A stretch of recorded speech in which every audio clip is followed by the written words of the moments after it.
Maithili express की शानदार प्रस्तुति।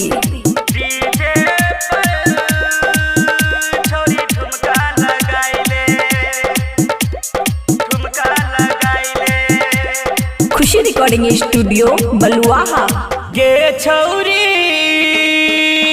कनी कमर हिलाइले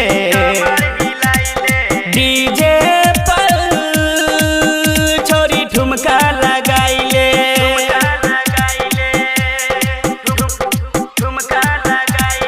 गे छौरी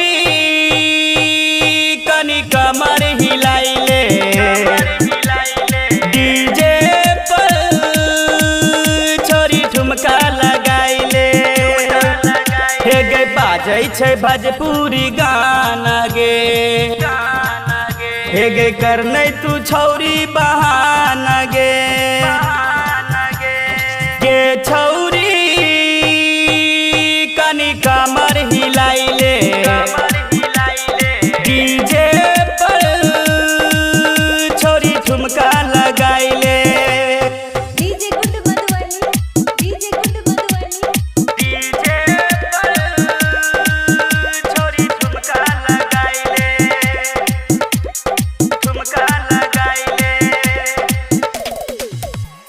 खुशी recording studio Baluaha.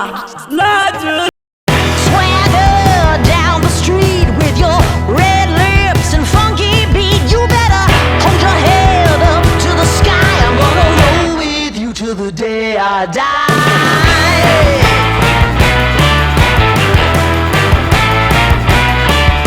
Hey, swing those hips around. Can't stop, roll back down. My ladies, short, tall, thin or wide, always down and ready to ride.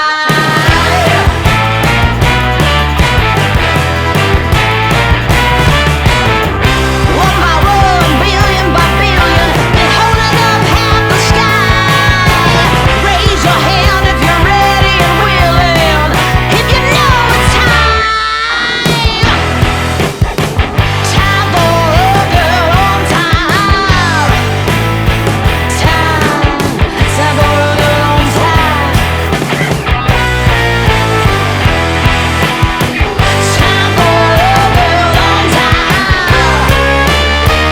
Whether you're ready or not.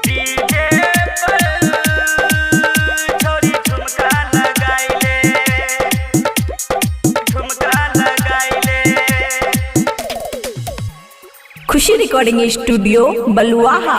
मौका के हे गे छौरी फायदा तू उठा ले चढ़ल जवानी के हे गे छौरी चौका तू लगा ले मौका के हे गे छौरी फायदा तू उठा ले चढ़ल जवानी के हे गे छौरी चौका तू लगा ले हे गे रोहित अमित के बाद गाना गे करनै तू छौरी बहाना गे हे गे राइटर शशि के बाजो गाना गे हे गे करनै तू छौरी बहाना गे करनै बहाना गे करनै बहाना गे गे छौरी कनी कमर हिलाइले